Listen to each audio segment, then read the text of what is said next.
모세가 바다 위로 손을 내밀매 여호와께서 큰 동풍이 밤새도록 바닷물을 물러가게 하시니 물이 갈라져 바다가 마른 땅이 된지라. 아멘. 오늘 또 참 좋은 날입니다. 성스러운 주일 아침에 오늘 또 변함없이 주님을 사랑하며 예비하며 주님께 영광 돌리기 원하는 귀한 교우 여러분들에게 주님의 크신 은혜, 원천과 축복이 함께하기를 소망합니다. 할렐루야. 우리 옆사람 인사하십시다. 같이 예배드려 반갑습니다. 옆사람과 인사하십시다. 반갑습니다. 많은 사람들이 지금 대한민국이 위기라고 말합니다. 그러나 아무리 어려워도 기도하는 사람이 있으면 그 나라는 희망이 있는 줄로 믿습니다. 그러므로 이 나라와 한국교회는 누가 뭐라고 해도 희망이 있는 줄로 믿습니다. 아멘. 기도하면 성령이 임하고, 성령이 임하면 자녀들이 예언을 하고, 청년들이 환상을 보며 아비들은 꿈을 꾸리라. 주의 영이 임하면 이 나라에 아직도 주의 영이 임하기 때문에 희망이 있고 젊은이들에게는 꿈이 있는 줄로 믿습니다. 잠언 29장 18절에 꿈이 없는 백성은 망한다고 했어요. 역으로 말하면 꿈이 있는 백성은 흥한다는 말입니다. 영국 속담처럼 들리지만 좋은 일은 믿는 사람에게 생긴다. 그보다 더 좋은 일은 참고 견디는 사람에게 찾아온다. 최상의 것은 포기하지 않을 때 얻게 된다는 말이 있습니다. 좋은 일은 믿는 사람에게 생긴다. 그보다 더 좋은 일은 참고 견디는 사람에게 찾아온다. 최상의 것은 포기하지 않을 때 얻게 된다는 말이 있습니다. 구약 성경의 이사야는 나의 성산에서는 해됨도 없고 성함도 없다고 하면서 독사굴에 어린이가 손을 넣고 사자들이 어린 양과 춤을 추는 그런 샬롬, 평화의 세상을 꿈꿨고, 요셉도 감옥에 억울하게 갇혔지만 하나님의 약속과 그 꿈을 믿고 포기하지 않아서 총리가 되고 꿈이 이루어졌습니다. 여러분, 인간은 환경에 영향을 받는 존재지만 그러나 환경에 지배를 받는 존재는 아닙니다.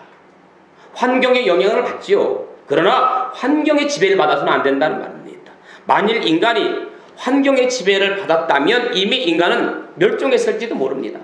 사실 여러분, 사람과 환경만큼 가변적인 것이 또 어디 있겠습니까?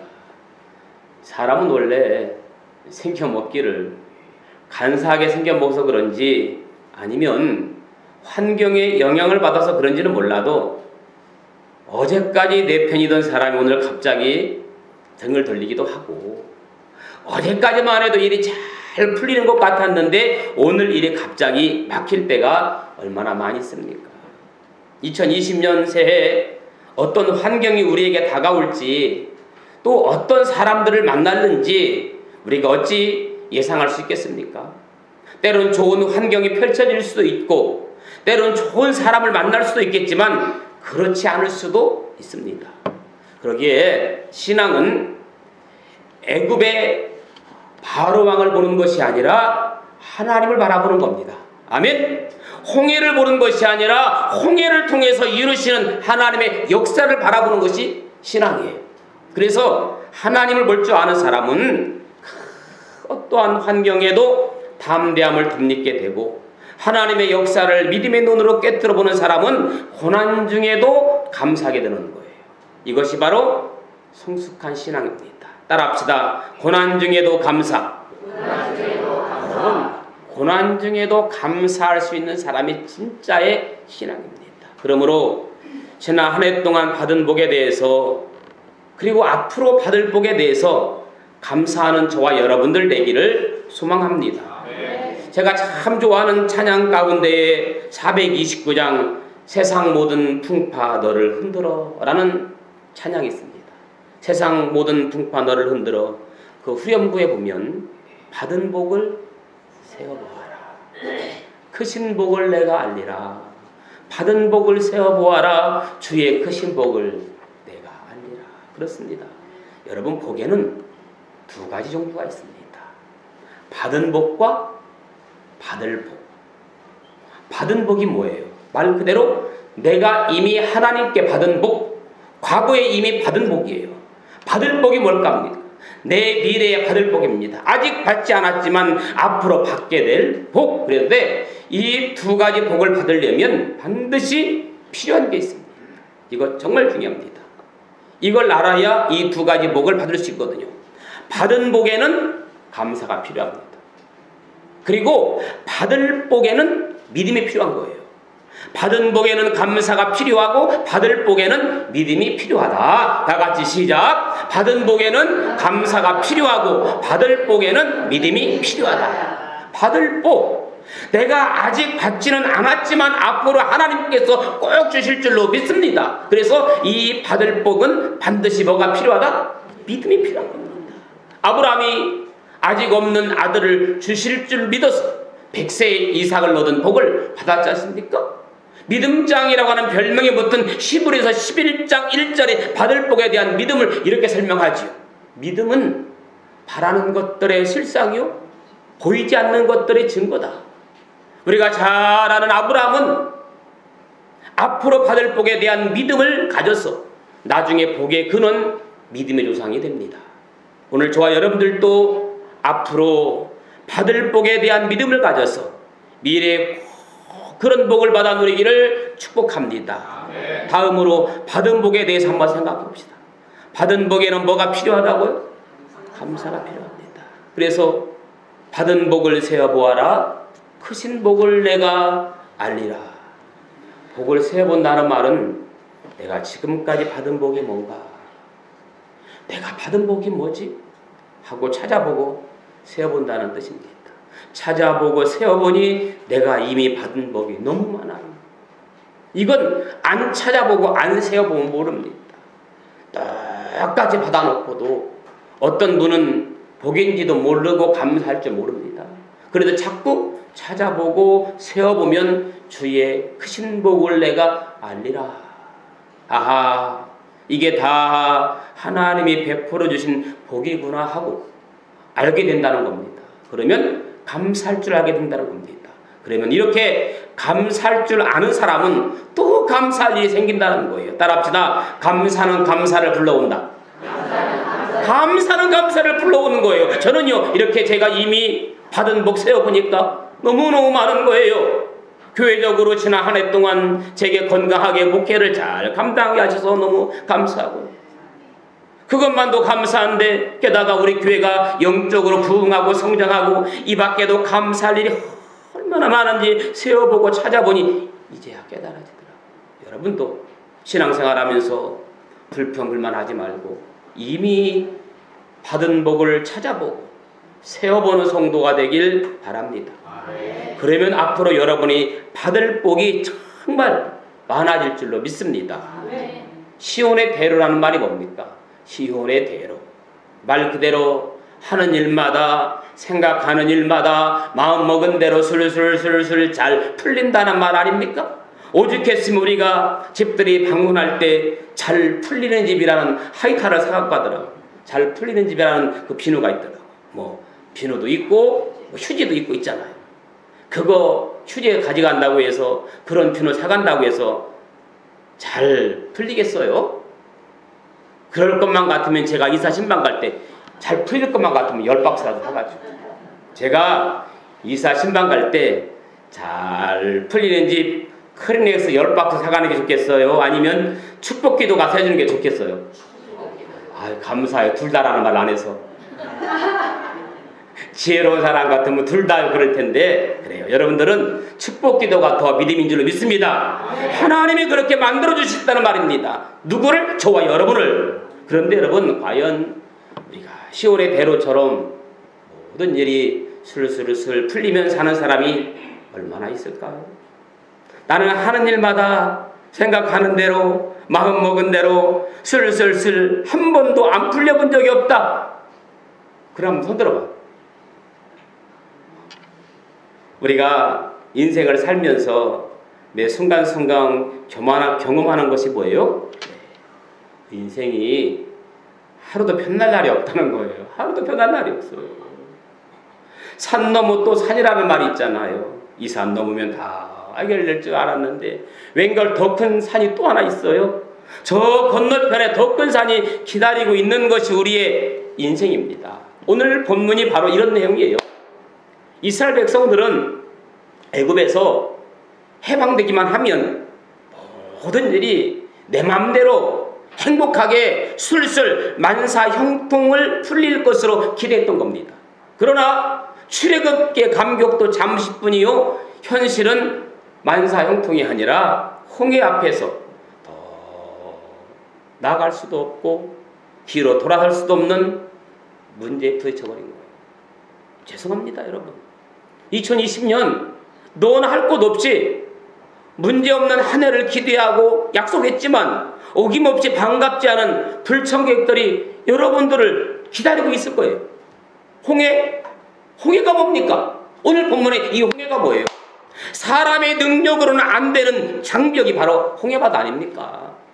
앞으로 갈 수도 없고 그렇다고 뒤로 물러날 수도 없는 진퇴양난의 벽이 바로 홍해입니다. 이런 홍해 같은 불청객은 어김없이 발생할 것이고 그 장벽이 여러분 앞을 가로막습니다.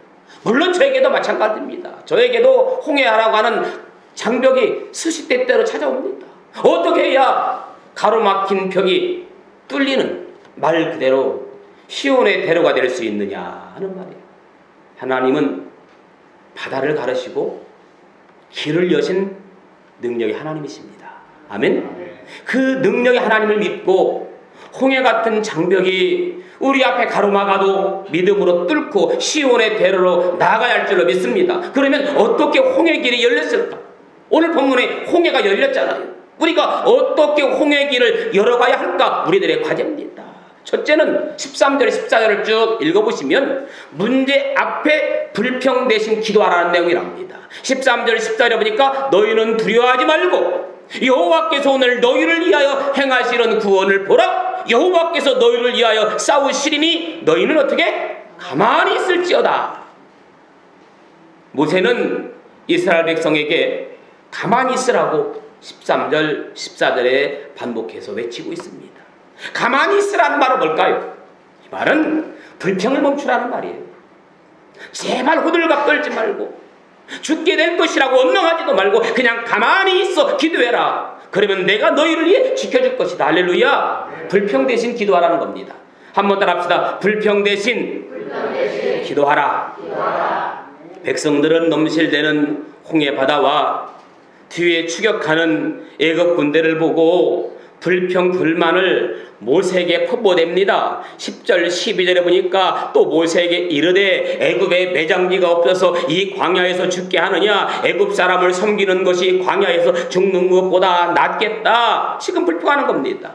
사랑하는 여러분, 하나님은 우리에게 때론 견딜 힘을 주시고 때론 이길 힘을 주시는 사실을 잊지 마시기 바랍니다. 아멘. 고난보다 하나님의 능력과 은혜가 더 크면 고난은 얼마든지 이겨낼 수 있습니다. 고난보다, 내게 당한 고난보다 하나님의 능력의 은혜가 더 크면 얼마든지 고난은 이겨낼 수 있어요. 할렐루야. 오늘 여러분들이 당한 고난보다 하나님의 능력이 더 크기 때문에 오늘 우리가 당하는 고난은 반드시 이겨낼 줄로 믿습니다. 특히 홍해의 고난은 인간의 힘으로는 해결할 수 없으며 홍해를 지으신 창조주 하나님만이 해결할 수 있는 일임을 깨닫기를 바랍니다. 인간의 힘으로 해결할 수 없을 때 홍해를 지으신 창조주 하나님만이 해결해 주시는 겁니다. 그래서 고난을 바라보는 시각부터 바꿔야 돼요. 출애굽의 역사는 죽이는 역사가 아니라 살리는 역사입니다. 똑같은 홍해를 보고 우리를 죽게 하느냐 그렇게 말하는 철없는 백성들이 있고요. 똑같은 홍해를 보고 이것은 죽게 하는 것이 아니라 너희를 살게 하는 것이다 라고 말하는 모세와 같은 제도자도 있습니다. 여러분, 사는 것과 죽는 것 동전의 양면과 같아요. 그러기에 어떤 면을 보느냐에 따라서 그 삶의 방향과 운명이 결정되는 거거든요. 하나님은 생명과 자유를 주시려고 하는데 이스라엘 백성들은 다시 노예로 돌아가려고 어리석음 죽음을 생각하고 있잖아요. 우리는 지금 어떤 편에 서 있는가? 혹시 고난의 상황 앞에서 죽겠다는 말만 반복하고 있지는 않은가? 분명한 것은 고난의 상황은 우리를 죽게 하기 위함이 아니라 살게 하기 위함이고 더욱 강하게 연단시켜 잘 살게 하기 위함임을 기억하시기 바랍니다. 이 고난을 나에게 유익이라, 고난이 내게 유익이라 라고 했느냐? 죽게 하느냐고 말하는 사람은 죽게 되는 것이고, 살게 하느냐라고 말하는 사람은 살게 된다고 했잖아요. 결과론적으로 얘기지만 저들은 이 고백 때문에 결국 죽게 되었는지도 몰라요. 저들은 모세에게 12절에 뭐라고 말하냐? 우리를 내버려 두라. 제발 우리를 내버려 두라. 저는 이 말씀을 묵상하면서, 여러분 가끔 우리가 신앙생활하면서 하나님 나 이것도 귀찮고 저것도 귀찮니 하나님 다 내버려 두세요 이렇게 말할 때가 있죠. 저는 이 말씀 묵상하면서 하나님께서 우리를 내버려 두시면 안 된다고 생각해요. 하나님 저를 떠나지 마시고 제 안에 임재해 주셔서 나의 삶에 개입해 주시고 나의 삶을 간섭해 주셔라고 기도해야 됩니다. 내가 지금까지 지내올 수 있었던 것은 하나님이 나의 삶에 함께 하셨고 나의 기도에 응답하셨으며 나의 고난의 때에 힘주셨기 때문입니다. 내가 가난 중에 병 중에 있을 때에 하나님께서 졸기도 아니하시고 주무시지도 아니하며 나의 몸을 터치해 주시며 치료해 주셨기에 내가 다시금 생명기회를 허락받을 수 있습니다. 그러므로 하나님 나를 보호해 주시옵소서, 나를 간섭해 주옵소서, 내 삶에 개입해 주시옵소서, 내 안에 임재해 주시옵소서, 나를 떠나지 마옵소서. 이렇게 기도해야 돼요. 혹시라도 이스라엘 백성들처럼 나를 내버려 두려고 외면하진 않았습니까? 저는 하나님이 그냥 내버려두는 순간 한순간도 살아갈 수 없다고 고백합니다. 그러기에 우리를 내버려두라는 말은 절대로 하지 말아야 됩니다. 그러다가 정말 하나님이 간섭하지 아니하시고 내버려두시면 우리는 더 이상 소망이 없고 홍해의 죽음만이 기다릴 뿐이에요. 저는 하나님께서 우리 교회를 그리고 사랑하는 교회 여러분들을 절대로 내버려 두지 않으실 줄로 믿습니다.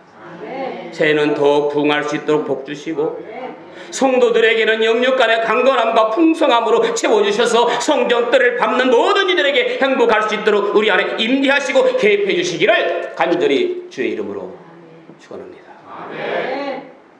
고난 앞에 놓인 이스라엘 백성들은 안타깝게도 뭐라고 입으로 고백합니까?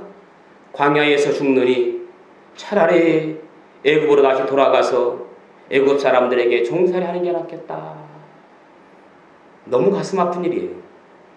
하나님은 저들을 자유인으로 당당하게 살라고 해방시켰는데 저들은 그 눈앞에 보인 고난을 이기지 못하고 차라리 종으로 살겠다고 하니 어찌하겠습니까? 여러분, 노예는 두려워하지만 주인은 담대함 같습니다. 노예는 과거로 돌아가고 싶어 하지만 자유인은 앞으로 나아가고 싶어 합니다. 노예는 남의 탓만 하지만 자유인은 주인의식으로 무장해요. 하나님은 저들에게 자유인, 주인이 되라고 하시는데 저들은 종과 노예로 살고 싶어 하고 있니 참으로 마음 아픈 일 아닙니까?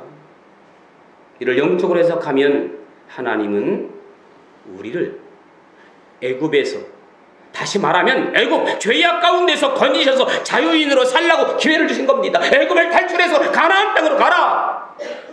그런데 우리는 하나님 안에서 영적인 삶을 살아가는 것에 대해 힘들어하면서 차라리 세상으로 다시 돌아가고 싶다고 하는 말들을 합니다. 그냥 죄의 종노릇이나 하면서 세상 사람들을 섬기며 살겠다고 말합니다.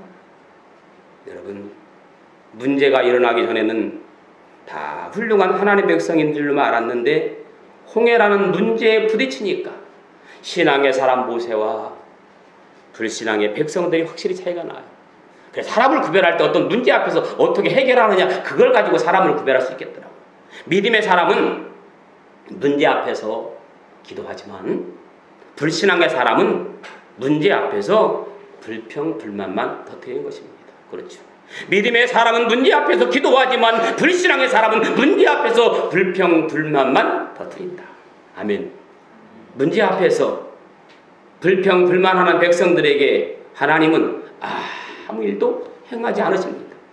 그래서 모세는 백성들에게 불평하는 소리 멈추라고 명령합니다. 제발 불평 그만해라. 그렇다면 문제 앞에 무엇을 해야 합니까? 불평 대신 기도해야 됩니다. 백성들은 불평했지만 모세는 기도했습니다. 따라합시다. 문제 앞에 불평 대신 기도하리라. 문제 앞에 불평 대신 기도하리라. 하나님은 모세의 기도를 들으시고 홍해 길을 여신 겁니다. 여러분, 불평이 기적을 만들어낸 역사는 단 한 번도 없어요. 성경에 불평하는 사람에게 기적을 만들어낸 적은 단 한 번도 없습니다. 기도가 기적을 만들어내는 겁니다. 아멘. 모세의 기도가 홍해 길을 여기 시작하는 겁니다. 두 번째, 기도했으면 행동하라고 말합니다. 따라합시다. 기도했으면 행동하라. 오늘 15절 16절의 말씀 보니까 방법을 알려줬어요. 이제 앞으로 나아가게 하고, 이제 앞으로 나아가되 지팡이를 들고 손을 바다 위로 내밀어 그것이 갈라지게 하라. 이스라엘 자손이 바다 가운데서 마른 땅으로 행하리라. 여러분, 백성들은 불평하고 있고 모세는 기도하고 있습니다. 하나님은 기도하는 모세에게 말씀하십니다. 모세야, 너는 왜 기도만 하고 있느냐? 이제 기도했으면 백성들에게 홍해 앞으로 나아가도록 지시하라. 기도했으면 이제 행동하라고 명령합니다. 그런데 여기서 하나님의 명령이 좀 기이해요. 보세요. 우리가 생각하기에는 먼저 바다를 쫙 갈라지게 한 다음에 이스라엘 백성들을 편하게 바다로 나아가게 하면 얼마나 좋겠어요? 그런데 오늘 본문은 그 반대잖아요. 하나님은 모세를 비롯한 백성들이 일단 바다로 들어가게 한 다음 바다를 가르칩니다. 무슨 말입니까? 기도했으면 기도한 대로 믿고 행동하라는 이야기입니다. 하나님, 길이 없습니다. 길을 열어주세요. 그렇게 기도했다면 그러면 일단 바다에 발을 내디뎌 보라는 겁니다. 그러면 홍해는 하나님 알아서 갈라주시겠다는 거예요. 일단 바다로 나아가라. 그게 믿음이에요. 바다에 아직 길이 생겨나지 않았지만 바다로 나아가는 순간, 믿음으로 나아가는 순간 하나님은 그 믿음의 행동을 기뻐하시는 겁니다. 할렐루야. 네. 그래서 믿음은 바라는 것들의 실상이고 보지 못하는 것들의 증거라. 믿고 기도한 것은 받은 줄로 알라. 할렐루야. 네. 어떤 분은요, 기도는 전진하게 해주세요 하면서 행동은 후퇴할 준비부터 해요. 어떤 분은 기도는 하나님이 해주실 줄 믿습니다 하고는 말은 아무래도 안 될 거야 반대로 말합니다. 그렇게 기도와 행동이 다르니 문제인 거예요. 그러므로 기도했으면 기도한 대로 행동해야 됩니다. 하나님 건강 주세요라고 기도했으면 건강을 위해서 운동도 하고 나쁜 습관, 술, 담배 끊어야 됩니다. 하나님 공부 잘하게 해주세요. 기도했으면 공부하면서 기도해야 되지 맨날 놀면서 기도만 하면 공부가 잘 되겠냐 그 말입니다. 하나님 부자가 되게 해주세요. 기도했으면 부자가 되도록 열심히 돈을 벌면서 11조도 드리면서 그렇게 해야지 아무것도 안 하고 복권 하나만 사놓고 그런 기도면 되겠냐 그 말이에요. 아우 답답해 죽겠어요. 마지막 세 번째 따라합시다. 하나님께 맡겨라. 하나님은 홍해를 순식간에 갈리지 않았어요. 21절에 보니까 바람을 보내어 밤새도록 홍해를 가르쳤다고 그랬잖아요. 순식간에 하지 않았어요. 21절에 보니까 모세가 바다 위로 손을 내밀매 여호와께서 큰 동풍이 어떻게 밤새도록 바닷물을 물러가게 하시니 물이 갈라져 바다가 마른 땅이 된지라. 참으로 긴 밤이었을 겁니다. 그 밤에 애국 군인들은 도망가는 이스라엘 백성들을 구경만 했겠어요? 열심히 전쟁해서 애국 군인들은 이스라엘 백성들을 잡으려고 했죠. 그런데 희한한 일이 벌어졌잖아요. 보세요 여러분, 이 성경을 자세히 읽어보면 19절에 20절에 보니까 애굽진과 이스라엘진 사이에 이르러서니 저쪽에는 구름과 흑암이 있고 이쪽에는 밤이 밝음으로 밤새도록 저쪽이 이쪽에 가까이 못하였더라. 이게 무슨 말씀인지 아십니까? 자, 이스라엘 백성을 앞으로 인도하던 구름 기둥이 이스라엘 백성 뒤로 가서는 추격하는 애굽 군대를 막아섰는데 그 구름 기둥이 이스라엘 백성들에게는 빛의 구름이 되어서 야간에 조명을 환하게 비춰주었다 그 말입니다. 그래서 이스라엘 백성들은 밤에도 그 조명빛을 받아서 안전하게 홍해를 건너갈 수 있었다 그 말이에요. 그런데 그 구름들이, 그 구름 기둥이 추격하는 애굽 군인들에게는 암흑의 구름이었다고 그랬어요. 그래서 애굽 군인들은 그 흑암의 구름 때문에 어디가 어딘지 방향을 잡을 수 없어서 밤새도록 전진한다고 한 것이, 이스라엘 백성들을 잡으려고 한 것이 사실은 제자리 걸음만 하고 있었던 거예요. 여러분, 우리가 길을 갈 때 안개가 쫙 끼면 어디가 어딘지 분간을 못하잖아요. 그런 거예요. 이스라엘 백성들은 환하게 빛을 붙여서 가나안으로 갈 수 있었는데 애굽 사람들에게는 구름이 있어가지고 밤새도록 쫓긴 쫓았지만 자기들끼리 제자리 걸음하고 있었다는 거예요. 할렐루야. 이해 가십니까? 희한하지요. 똑같은 구름인데 이스라엘 백성에게는 밤을 밝혀주는 빛의 구름이었고 애굽 군대에게는 밤을 더욱 어둡게 해주는 암흑의 구름이었다. 빛과 어둠이 하나에서 나올 수 있단 말인가? 그러나 하나님은 가능해요. 무슨 말씀입니까? 무슨 의미입니까? 똑같은 현상이지만 하나님의 백성에게는 복이 되고 하나님 없는 백성에게는 화가 된다는 말씀이에요. 믿음으로 하나님께 맡기면 이런 일이 일어나는 줄로 믿습니다. 똑같은 불황인데 하나님 백성에게는 불황 때문에 더 사업이 발전하게 되지만 하나님 없는 백성은 불황 때문에 망한다는 얘기예요. 똑같은 역경이 오지만 하나님의 백성에게는 축복의 기회가 되고 하나님 없는 백성은 그 역경 때문에 더 망합니다. 하나님 백성은 문제 때문에 더 발전하게 되지만 하나님 없는 백성은 문제 때문에 망하게 된다는 거예요. 그래서 축복은 환경에 달리는 것이 아니라 하나님 손에 달려있는 거예요. 죽고 사는 것이 하나님 손에 달린 거예요. 여러분, 내가 부지런히 땀 흘린다고 다 되는 것도 아니잖아요. 내가 부지런히 땀 흘리지만 거기에 하나님 도움의 터치의 손길이 필요한 겁니다. 나도 노력해야 되지만 하나님도 함께 합력하여 손을 이루는 역사가 있어야 된다는 거예요. 그래서 문제는 그 사람이 하나님이 복을 주기 원하는 사람이냐 아니냐. 하나님이 복을 주기 원하면 문제가 복이 되고 아멘, 장애가 복이 되고 아멘, 불황이 기회가 되는 줄로 믿습니다. 아멘, 아멘 좀 해보세요. 하나님이 여러분에게 복을 주기 원하면 문제가 복이 되고 장애가 복이 되고 불황이 기회가 되는 줄로 믿습니다. 그러나 하나님 없는 사람은 성공이 아니라니까. 건강이 복이 아니라니까. 하나님이 모든 것을 어둠으로 바꾸기 때문에 때로는 성공 때문에 망하게 되고 건강 때문에 망하게 되고 인기 때문에 망하게 되고 결국 망하는 결과만 남는다니까요. 말씀 정리할게요. 세상 환경이 복을 좌우하는 것이 아닙니다. 문제는 하나님이 나에게 빛의 하나님이냐 어둠의 하나님이냐 축복의 하나님이냐 저주의 하나님이냐, 그게 중요합니다. 저는 이 말씀을 생각하면서 한번 결단하는 찬양을 갖기를 원해요. 우리 찬양팀 나와주시고, 좀 생소한 찬양이긴 하지만 구주의 광풍이 불을 함께 부리면서 찬양으로 신앙 고백 드리길 원합니다. 아마 우리 권사님들은 좀 아실 텐데 우리 조금 생소한 찬양이기도 하지만 우리 찬양팀과 함께 이 찬양 부르면서 찬양으로 하나님께 고백하는 그러한 시간 갖기를 원합니다. 구주여 광풍이 불어 구주여 광풍